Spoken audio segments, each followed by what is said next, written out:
Taranja fototra atletisme indray no resantsika manaraka eo anivon'ny section izy ity izay nijery akaiky ihany koa mikasika ireo mpianatra mankafy sy manao ity taranja ity.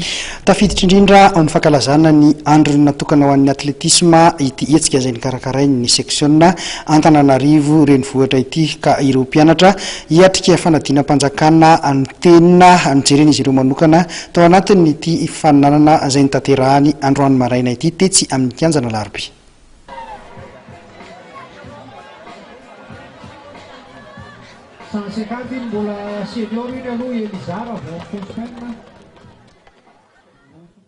Ireo mpianatra hiatrika ny fanadinam-panjakana BEPC sy BAC no nasain'ny section Antananarivo renivohitra andray anjara amin'ny faninanana izay nikarakarainy izy ireo androany tetsy amin'ny kianjana Larby.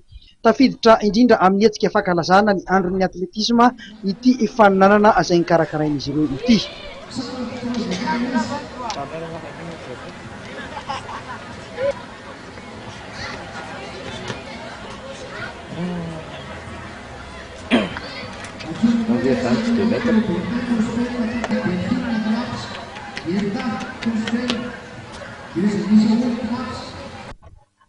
Nahatratra valonjato ireo mpandray anjara izay avy amina sekoly miisa 320 sy club 20.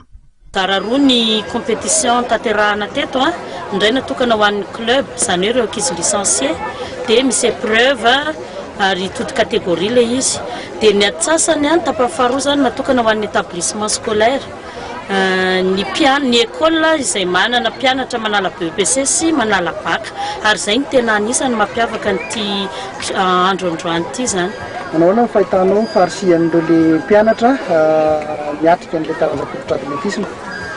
Hitako hoe tena mavitrika zany ny fandraisana anjara an'ilay sekoly sy ny fandraisana anjara amin'ny mpianatra isaky ny sekoly tsirairay avy satria izay zao eto mahita hoe any amin'ny valonjato mahery ihany ny mpianatra fotsiny nandray anjara hatramin'ny maraina. Izy moa zany nanentanana andry zareo tamin'ny fanasana nalefa hoe ny 800 sy ny 1000 ho an'ny terminal, 600 sy ny 800 ho an'ny 3e, miampy ny sport individuel andry zareo zany ohatra 100 mètres saut en longueur. Nahazo ambara manokana avy amin'ny section ireo sekolina tonga solitena betsaka indrindra izay lasa ny CEG 67 hectares. Ity sekoly ity ihany koa no nahazo ny larana voalohany teo amin'ny faninanana eo anivon'ny sekoly izay. École privée Nirina etsy Ivandry no nahazo ny larana faharoa ary ny Lapi avy etsy Manaritso no nahazo ny larana fahatelo. Mariana Robertin dia ao anatin'io distance io spécialité any firady kosa dia mpanao 700 metatra nefa samy manao 700 metatra andao ary.